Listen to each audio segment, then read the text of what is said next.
청와대와 정부 여당의 증세 방침에 맞서서 제1야당인 자유한국당이 담뱃값 인하 방침을 발표했습니다. 구체적으로 어떻게 이 법안을 추진해 나가겠다는 그런 청사진까지 제시하고 있는 상태인데요. 이 문제 여러분께 자세히 전해드리겠습니다. 김우석 미래전략개발연구소 부소장, 윤태곤 더모아 정치분석실장, SBS의 원일이 선임기자 이렇게 세 분 나오셨습니다. 어서 오십시오. 안녕하세요. 먼저 자유한국당 이현재 정책위장이 어떤 얘기했는지 여러분께 화면으로 보여드리겠습니다. 담뱃세 인하 관련 구체적인 법안을 준비하고 있다. 어제 이렇게 얘기를 했습니다. 자유한국당의 담뱃세 인하, 결국은 담뱃값을 내리겠다라고 하는 건데요. 이게 그렇죠. 언제 발표가 된 거죠? 내용이 지난주에부터 이제 준비가 됐다가 25일 날 발표가 됐죠. 굉장히 구체적이에요. 윤한홍 의원이 홍준표 대표의 이제 측근으로 좀 분류되는 의원인데, 윤한홍 의원이 구체적인 법안을 좀 준비하고 있고, 정책위 차원에서 이제 당론으로 발의를 하겠다 그러니까 내용도 굉장히 탄력도 있어 보입니다. 말씀하신 대로 이제 부자 증세에 맞춰서 서민 감세 프레임으로 가겠다는데, 엄격히 말하면 담뱃세 이슈는 홍준표 발 어젠다라고 봐야 될 것 같습니다. 갑자기 나온 것도 아니고 대선 공약 과정에서도 당선 여부에 상관없이 때가 되면 담뱃세는 원래대로 복원하겠다. 이렇게 지금 홍준표 당시 후보 시절부터 그 얘기를 했던 거고요. 담뱃세와 함께 유류세까지 내리는 법안을 발의하겠다 이렇게 나왔기 때문에 본격적인 세금 프레임 전쟁에 지금 들어간 걸로 좀 보입니다. 유류세 인하는 2000cc 이하의 2000cc 이하의 지금 유류세를 지금 이제 내리겠다는 건데, 예. 액수가 커요. 그걸 만약에 합치게 되면 네, 두 개를 다 합치면 지금 12조에서 13조까지 지금 추산이 되고 있습니다. 그렇다면은 어떤 형태가 됐든지 간에 이게 만약에 성사가 돼서 담뱃세와 유류세가 인하가 된다면 12조에서 13조 정도의 세수 부족이 생기겠죠. 그렇다면 지금 정부 여당에서는 부자 증세, 초고소득차에게만 핀셋으로 찍어서 하는 증세를 하겠다는 것이 범위가 넓혀질 수밖에 없고, 그렇게 되면 중산층으로 증세가 확산될 수밖에 없다. 이런 프레임에 지금 전략이 숨어져 있는 겁니다. 다만 그 대상이 서민이기 때문에 정부 여당도 여기에 대해서 대응을 어떻게 할지 주목해야 될 부분이고, 자유한국당의 분위기는 법안 발의해서 추진하겠다는 의지는 굉장히 강해 보입니다. 예, 두 분은 담뱃값 인하에 대해서 어떻게 생각하십니까? 저는 사실 담뱃값 오르면서 담배를 끊었거든요. 아, 그러면 이제 1년이 좀 됐어요. 예. 그런데 그 담뱃값을 내리면 다시 펴야 하나? 뭐 지금 고민해 있습니다. 예. 그런데 어찌됐든 지금 이 논쟁이 국민 건강이라고 하는 것과 세수가 같이 이렇게 엮여가면서 문제가 되기 때문에 이런 부분들은 그렇게 바람직한 부분은 아닌 것 같아요. 그래서 지난 정권에도 그 부분은 중요한 말씀하신 것 같은데, 담뱃값을 올렸을 때는 국민 건강이라고 하는 그 주제가 붙어였단 말이죠. 네네. 국민 건강을 위해서 담뱃값을 올려야겠다. 네. 흡연 인구를 줄여야겠다. 그런데 지금 다시 담뱃값을 내리겠다라고 하는 거는 세수, 그렇죠. 국민들의 세금 부담을 줄여주겠다라고 하는 차원이 더 큰 거 아니에요? 아니요. 담뱃값을 올렸는데 올린 것만큼 효과가 없었다라는 거잖아요. 국민들이 흡연율이 떨어졌다. 그만큼 거기에 비해서 떨어지지 않았다라고 하는 얘기인데, 수치가 그렇게 정확한 것 같지는 않아요. 그리고 지금 나와 있는 수치도 나중에 여기 나오실지 모르겠지만 어찌됐든 그 정도로 줄었다는 것 자체도 의미를 둘 수 있지 않느냐라고 하는 생각이 들 정도인데, 이런 부분들이 서로 뒤엮여가지고 팩트를 중심으로 해서 논의되기보다는 목적의식을 가지고 계속 얘기를 하고, 그것이 또 전략적으로 여당과 야당의 전략이 맞부딪히면서 아까 말했던 부자 증세, 서민 감세 이런 프레임으로 가지고 정쟁의 도구로 쓰이는 분위기가 됐다는 거죠. 그래서 이런 부분들에 대해서는 과연 팩트를 정확하게 하고 통계가 정확하다라고 하면은 그 논의가 사실 훨씬 생산적으로 갈 수 있는데, 지금 같은 경우에는 그런 것들이 좀 뒤로 밀리고 결국은 목적의식 중심으로 해가지고 재원을 어떻게 확보하느냐 이런 부분으로 계속 논의가 되는 것 같아서 그런 점이 안타깝다는 얘기죠. 안타까운데 찬성하십니까? 반대하십니까? 저는 이왕 끊었는데 다시 한다고 다시 필 생각은 없습니다. 예. 찬성 반대 입장을 분명히 말씀 안 하시는데, 우리 윤태곤 실장은요? 이게 이제 정치적 프레임하고 이제 실효적인 문제가 섞여 있는 것 같아요. 근데 이 과거에 올리려고 할 때 야당이 처음에 반대하다가 결국 동의했지 않습니까? 그 당시에 이제 이런 보고가 있었거든요. 담배라는 게 가격 탄력성이 상당히 낮은 제품입니다. 김 소장님처럼 끊으신 분도 있지만은 저처럼 못 끊는 사람들도 있는데 4,500원이라는 가격이 왜 4,500원이냐? 4,500원이면은 세수를 극대화할 수 있다. 예를 들어가지고 이게 5,000원 정도가 돼버리면 정말 담배 끊는 사람이 늘어나 버리고 4,000원까지 올리면 조금 더 인상 여력이 있다. 그때 그런 연구 결과도 있긴 있었거든요. 그래서 처음에 이게 나왔을 때는 외국처럼 미국이나 이런 나라처럼 7,000원, 8,000원까지 그렇죠. 올리자는 방안도 나왔는데 그렇게 되면은 정말로 끊는 사람들이 많기 많아지고 때문에 세수의 전체 이제 포션이 전체 이제 그 규모가 줄어든다는 거죠. 근데 4,500원이면은 줄이는 것하고 가격 인상분하고 했을 때 제일 극대화시킬 수 있는 지점이 4,500원이었다. 그래서 이게 꼼수 아니냐라는 지적이 있었고 실제로 많이 이제 수요는 회복이 돼 있는 상태죠. 그렇다면 이걸 이제 2,500원으로 내릴 경우에는 어떤 효과가 발생할 것인가? 담배 피는 사람은 조금 더 약간 늘어나지 않겠습니까? 그리고 세수는 확 줄어드는 효과가 나타나겠죠. 이게 근데 국제적으로 보면은 뭐 증세 감세 논란은 많습니다만은 세금이 이제 왔다 갔다 하는 세금들은 보통 법인세, 소득세라든지 이런 부분이지 담배 가격 같은 경우는 제가 과문해서 그런지 주요 국가에서는 올라간 적은 있어도 내려간 적은 없는 것 같아요. 만약 이게 된다면은 정말 국제적으로 큰 뉴스가 될 겁니다. 이례적인 뉴스가 될 한국 것이다. 정도 되는 나라에서 담배값이 반값이 되는 건다니까요. 그러면 두 분이 말씀하시다 보니까 저도 궁금해지는데 담배값을 올린 이후로 과연 담배 판매량이 어느 정도 변화가 있었는지 저희가 컴퓨터 그래픽으로 한번 준비를 해놓은 게 있는데 그걸 한번 보면서 이야기를 계속 해보도록 할까요? 지금 화면에 나오고 있는데 2014년부터 15년, 16년, 17년은 상반기겠죠? 상반기 얘기 같은데 2014년에 20억 3천만 갑이 팔렸고 2015년에 담배값이 인상될 때 14억 6천만 갑으로 뚝 떨어졌다가 지난해 17억 8천만 갑으로 다시 올랐고 올해는 지난해와 비슷한 수준이다. 이렇게 본다면 원일이 기자, 지금 네. 김우석 부사장이 얘기한 것처럼 특별히 담배값 올렸다고 해서 흡연 인구 줄이는 데는 별 효과가 없다. 그렇게 볼 수 있겠어요? 저 그래프를 조금 더 길게 늘려서 보면요. 예. 마치 주가 지수처럼 단기간 내에 몇 년치만 볼 게 아니라 한 10년 단위, 20년 단위로 그래프를 놓고 보면 담배값을 인상해서 흡연율을 줄이는 효과는 없다라는 것이 전문가들의 정설입니다. 그거는 그래프로만 놓고 보면 맞는 것 같아요. 근데 과거에는 뭐 100원 올리고 500원 올리고 이랬지만 이번에는 2,000원을 갑자기 올렸기 때문에 뚝 떨어지는 효과는 분명히 있었지만 그 뒤에 그래프로 보면 슬금슬금 올라가서 지금 이제 17억 값까지 지금 올라갔잖아요. 이게 더 그래프를 길게 보면 결국은 20억 값 이 인상 전 수준으로 판매량이 계속 늘어갈 거다라는 게 지금 업계와 전문가들의 전반적인 전망입니다. 따라서 2,000원 인상 효과를 가지고 국민 건강 증진을 위해서 담배값을 올리려고 했다는 것은 그거는 명분이었고 실질적인 거는 박근혜 정부의 이른바 거위털 이론에 입각한 증세 효과. 이게 세금을 더 걷는지 느끼지 못하도록 슬금슬금 하나하나 뺀다라는 느낌으로 담배값을 인상한 거 아니라는 그런 논쟁이 지금에 와서 보면 맞는 거 아니냐 이런 논란이 있기는 있는 겁니다. 다만 지금 여야 모두가 지금 딜레마에 빠진 것은 지금 야당인 자유한국당은 당시 인상을 추진했던 당이었었고 지금 반대하고 있는 이 지금 민주당은 그 당시에 담배값 인상을 이런 이유로 이거 효과 없다.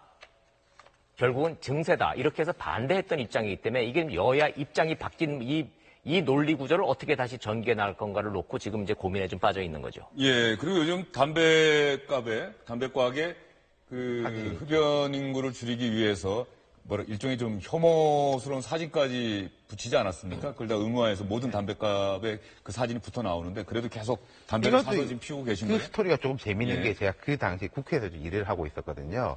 원래는 이게 비가격 규제를 먼저 하기로 했습니다. 이런 이제 뭐 혐오 사진 같은 걸 붙이는 걸로 해가지고 그런 이제 논쟁이 되다가 그 가격 규제, 그러니까 가격 인상하고 비가격 규제를 같이 하기로 했어요. 근데 기억하실 텐데 값만 먼저 오르고 이 사진은 한동안 안 올라갔습니다. 지금 자유한국당 소속의 모 의원이 이제 법사위 간사를 하면서 길목을 탁 틀어지고 이것은 이제 행복 추구권에 반하는 거기 때문에 안 된다라고 해서 한 6개월을 이제 버티다가 이제 들어간 것인데 보건당국이나 이런 쪽에서 이야기하는 건 이거죠. 더 올려야 된다. 실제로 이게 뭐 우리 세수 문제를 떠나가지고 이제 보건적으로 담배 가격에 대해서 뭐 연구 결과들이 있지 않습니까? 어느 정도를 금방 올렸을 때 담배 소비량이 떨어질 것인가 했을 때는 아까 말씀하신 대로 한 7,000원까지 올리자 이러는데 그건 또 정치적으로 받아들이기가 어려울 것이고 그럼 이제 재정의 문제에서 보면은 아까 김소장님 말씀하셨지만 12조, 13조면요. 지금 정부의 공식적인 안은 아니고 여당에서 내놓는 초고소득층, 초대기업에 대한 증세로 거둘 수 있는 효과가 3조 내지 4조로 보고 있어요. 그것의 3배지 않습니까? 이것은 정부 입장에서는 받아들이기 어렵겠죠. 예, 알겠습니다. 그렇다고 한다면 지금 이 자리에 참석하신 패널분들도 담배값 인하 방침에 대해서 여러 가지 생각을 갖고 계신 것 같은데 누리꾼들은 과연 어떤 생각 갖고 있는지 저희가 한번 인터넷과 SNS를 찾아봤습니다. 상당히 많은 의견들이 나와 있습니다. 담배값을 올려야지 왜 다시 내리려고 하느냐. 여당 시절 자유한국당 얘기하는 겁니다. 올렸던 담배값을 다시 내린다고 하니 어불성설이다. 말도 안 된다. 흡연자로서 담배세 인하에 절대적으로 동의한다.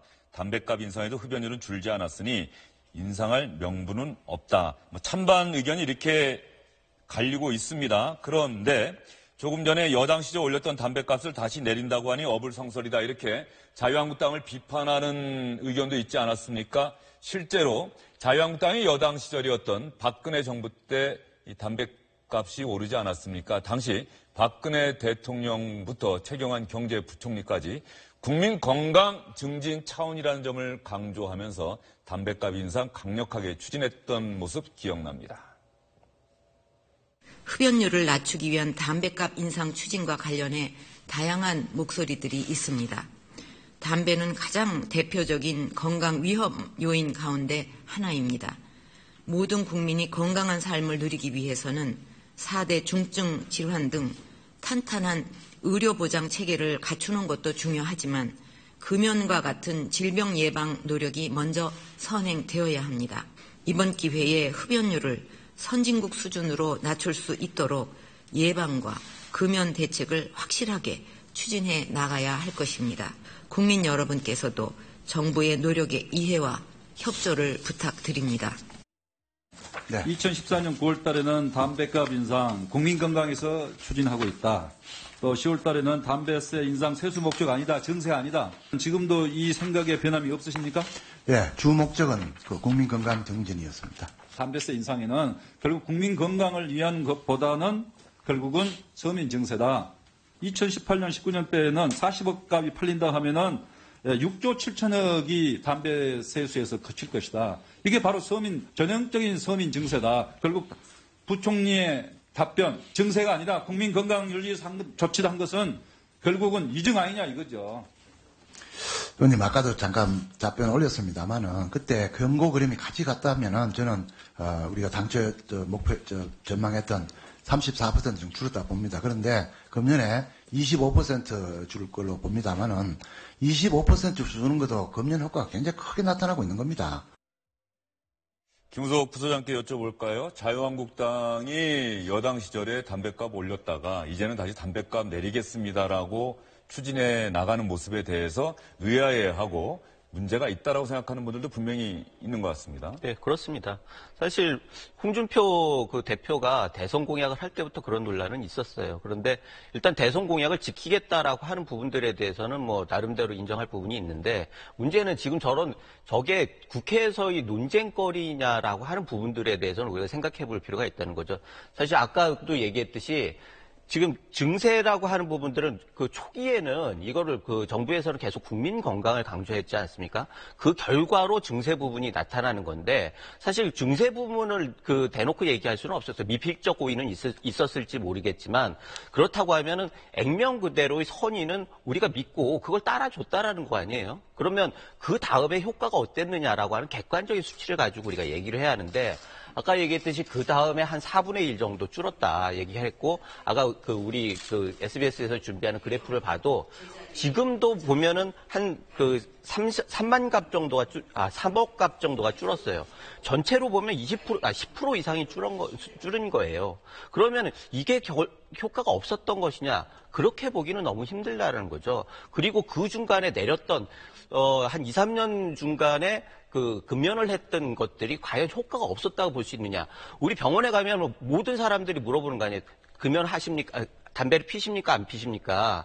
그런데 왜 그러겠어요? 담배가 그만큼 국민 건강에 해롭다라고 하는 거고, 물을 때 꼭 얼마나 피셨습니까? 중간에. 그러니까 기간보다도 중간에 끊었던 데를 빼고 물어본단 말이죠. 그런 걸 보면은 중간에 만약 끊었다고 해도 그걸 효과가 없다라고 말하기는 굉장히 어렵다라는 거죠. 그래서 이거를 세금으로 할 게 아니라 정말 효과가 있었는지 없었는지 이런 부분들을 좀 진짜 보건당국 같은 데서 객관적으로 판단을 해야 한다. 그래가지고 10% 정도 줄었으면 그게 우리 그 보건의료에 있어서 비용을 얼마나 내렸느냐, 국민 건강을 얼마나 기여했느냐, 이런 부분들에 대해서 객관적인 좀 데이터를 놓고 국민들이 행복하고 건강하게 사는 방법을 위주로 해서 논의를 해야지, 이걸 세수 문제로 자꾸 접근하면은 해법은 공방밖에 될 수가 없다라는 거죠. 지금 김우석 부소장 얘기는 어쨌든 간에 자유한국당이 정부 여당 청와대의 증세 방침에 맞서서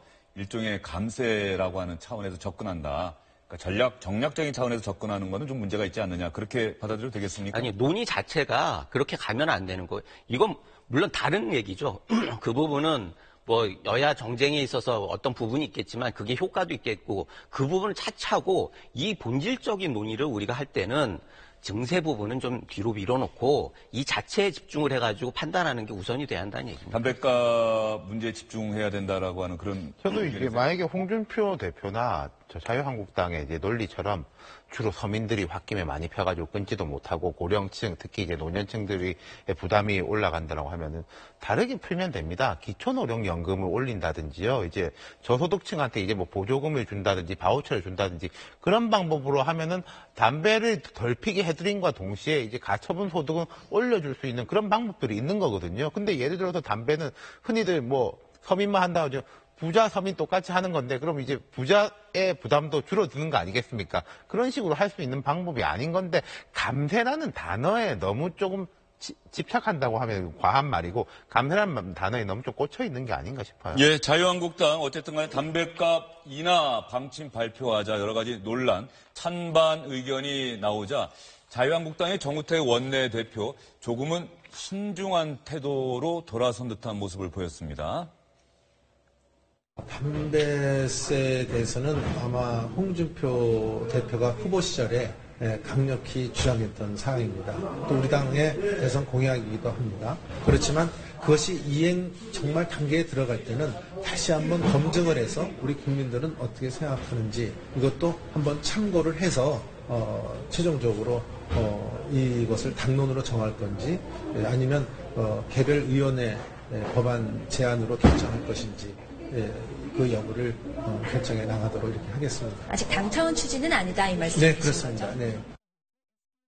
당 차원 추진은 아니라고 원내대표가 얘기를 하면은 윤한홍 의원이 개별적으로 의원들 서명받아서 제출하게 되는 겁니다. 실제로 아니에요. 지금 아까 그래서 말씀을 드릴 건데 이 안을 추진하는 데는 지금 자유한국당 내의 정책위원회고요. 정우택 원내대표 말 그대로 원내대표지 않습니까? 그러니까 지금 원내대표단하고 지금 이 정책위 의장 간에 좀 이견이 좀 분명히 존재하고 107석이나 되는 자유한국당 의원들이 지금 일사불란하게 이 문제에 동의하고 있거나 여기에 좀 추진에 좀 동참하고 있는 게 아닙니다. 그래서 제가 홍준표 발 어젠다라고 말씀을 드린 거예요. 그리고 또 이것은 정치적으로 양날의 칼이 분명합니다. 정치로 자가당착이고 모순이 있죠. 자기네가 여당일 때 추진했던 담배값 인상을 이제 와서 내린다고 그러는 것이 서민 감세라는, 결국은 본질적으로 이 문제의 접근 방식 자체가 국민 건강을 위해서 담배값을 올려야 되냐 내려야 되느냐가 본질적 문제가 아니라 세수 확보 문제를 위해서 정부 여당이 하고 있는 부자 감세와 어떻게 프레임을 가면은 더욱더 우리가 이 각을 세워서 갈 수 있는 거라는 접근법 자체가 달랐기 때문에 이 문제의 본질은 국민 건강을 위해서 담배값 인상이 바람직하냐 인하가 바람직하냐가 문제가 아니고 부자 감세, 서민 감세, 부자 증세, 서민 감세 프레임으로 갔기 때문에 본질과 지금 명분이 지금 뒤섞여져 있는 거죠. 아마 이 문제에 대해서는 국민 여러분들도 찬반 이 감론 끝에 정리가 좀 될 거예요. 이 문제가. 이게 과연 담배값 인상을 다시 내린다고 해서 그럼 흡연율이 더 올라갈 거냐. 내지는 이게 정말로 이 세금 문제로 봤을 때 서민 감세로 이어질 거냐. 뭐 논란의 소지가 분명히 있습니다. 네, 이 담뱃값 문제 관련해서 재미있는 장면이 있습니다. 자유한국당이 여당 시절에 담뱃값 올리겠다고 했더니 당시 민주당은 반대하지 않았습니까? 근데 이번에 자유한국당이 태도를 바꿔서 담뱃값 내리자 이렇게 얘기했더니 역시 민주당은 반대 의견을 내놓고 있습니다. 자유한국당이 자신들이 올렸던 담뱃세를 이제 와서 내리자는 발상은 자신들이 내세웠던 담뱃세 인상 명분이 모두 거짓말이었음을 실토하는 것에 불과한 것입니다. 한마디로 코미디입니다. 자유한국당의 전신인 새누리당에서 국민 건강 증진을 이유로 담뱃값을 인상했던 것이 바로 엊그제 같은데 지금에 와서 다시 담뱃값을 내리겠다는 것은 자가당착에 빠진 것입니다. 그럼 지금은 국민들 건강이 나빠져도 괜찮으냐고 묻고 싶습니다. 문재인 정부 흔들기의 수단으로 그런 감세안을 들고 나온 것 같습니다. 미래 세대를 위해서 재정 건전성 수호를 그 사명 중에 하나로 해야 하는 보수 정당으로서는 그 정체성을 완전히 버렸다고 하는 평가를 피하기 어려울 겁니다. 민주당뿐 아니라 바른정당도 반대를 하고 있습니다. 그래서 자유한국당이 추진하고 있는 담뱃값 인하 계획대로 잘 될지는 좀 더 지켜봐야 될 것 같습니다. 이왕 자유한국당 얘기가 나왔으니까 홍준표 대표 이야기 한번 해볼까요? 이명박 전 대통령 찾아가서 만났습니다. 여기서 야당 대표하는 거 쉽다 이런 얘기했는데 어떤 맥락인지 여러분 한번 들어보시죠. 거기 아닌데.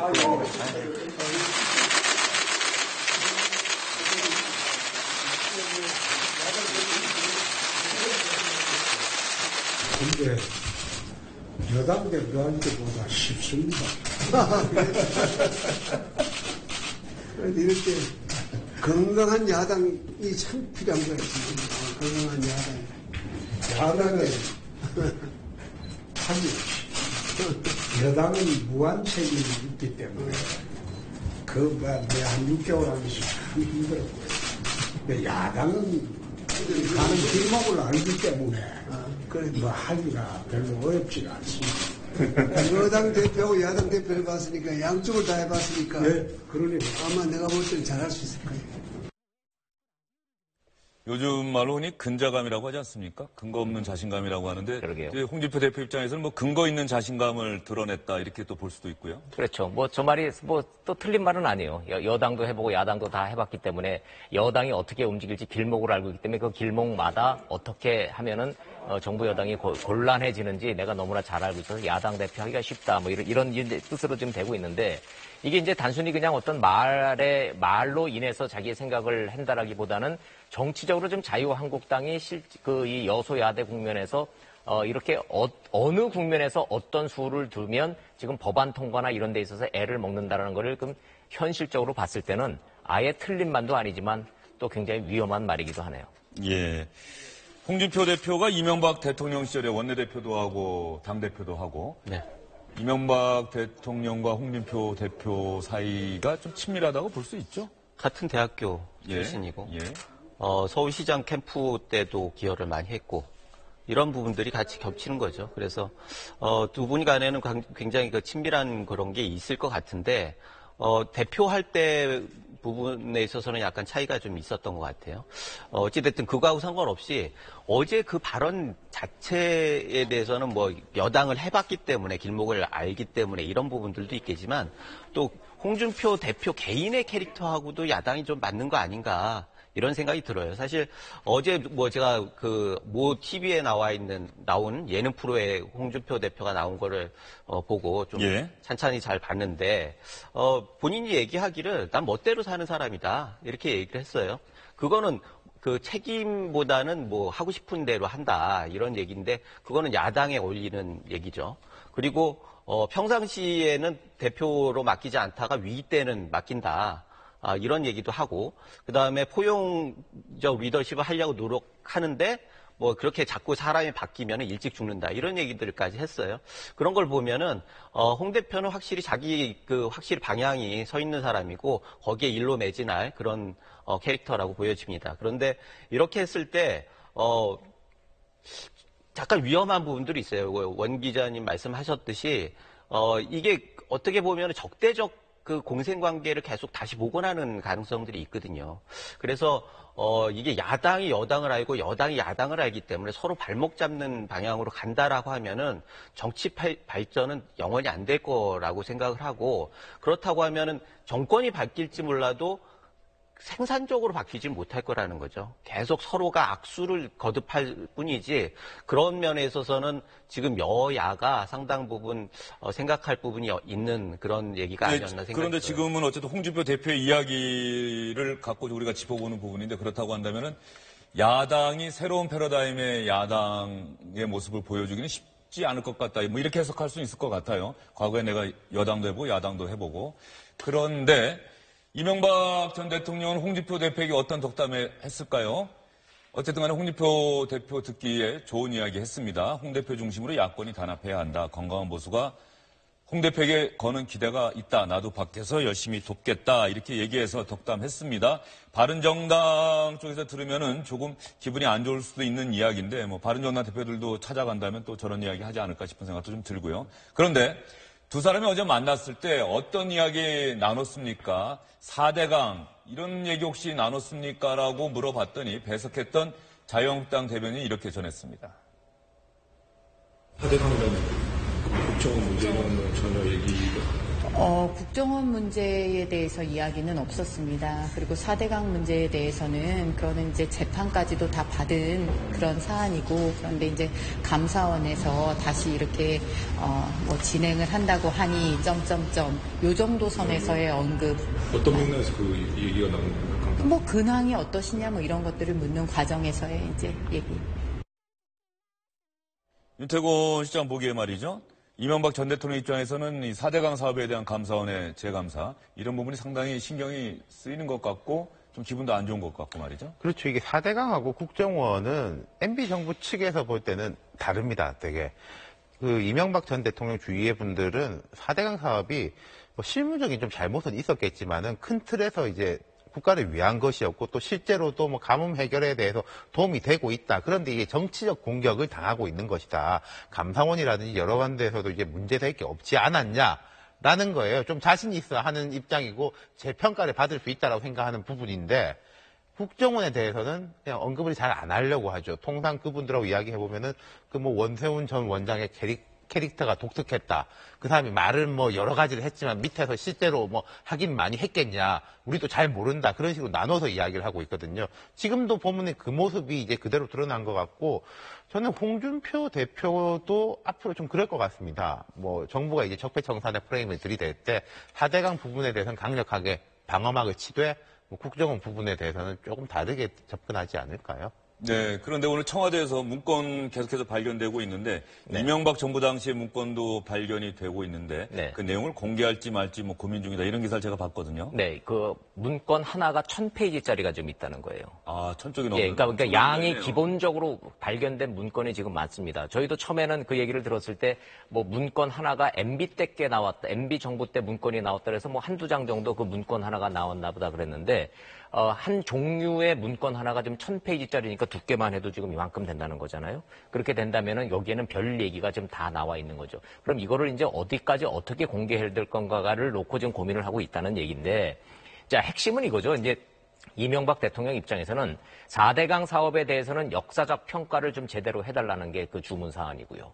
국정원 문제에 대해서는 여기를 다시 재수사를 하거나 이렇게 된다면 이거는 정치 보복으로 받아들일 수 있다라는 지금 경고의 메시지를 좀 보내는 겁니다. 그리고 이렇게 지금 현 문재인 정부가 이렇게 진행이 된다면 MB 정부 때의 두 가지 사안, 4대강 문제와 국정원 문제에 있어서 원세훈을 뛰어넘어서 이명박 전 대통령한테까지 수사라든지 재수사라든지 이런 정치적 압박이 들어오면 이거는 홍준표 대표가 좀 막아달라라는 그런 정치적 메시지를 좀 봐야 되는 거예요. 지금 이제 의원들이 굉장히 돌려서 말하고 지금 아주 조심스럽게 말하고 있지만 본질적으로 주고받은 내용의 핵심 내용은 그거라고 봅니다. 예, 뭐 흔히 사자방 그러지 않았습니까? 4대강 사업과 자원외교, 방산비리는 근데 물론 이 정권을 뛰어넘어서 어떤 정권이든 간에 계속됐던 비리고, 4대강 사업과 자원외교 관련한 비리, 그리고 여기 하나 추가될 게 국정원 댓글 사건, 원세훈 전 원장의 지금 뭐 녹취 파일이 계속해서 공개되고 있고요. 이런 상황에서 민주당 안에서 아직까지 뭐 정부나 청와대에서까지 그런 얘기가 나온 건 아닌데 민주당 안에서는 이명박 전 대통령까지 조사해야 되는 것 아니냐 이런 목소리가 분명히 나오고 있고 말이죠. 그렇죠. 이제 민주당도 약간 스펙트럼이 다양하지 않습니까? 특히 이제 추미애 대표 같은 경우에 강한 입장인 것이고 지금 이제 정권 전체적으로 그럴 것 같아요.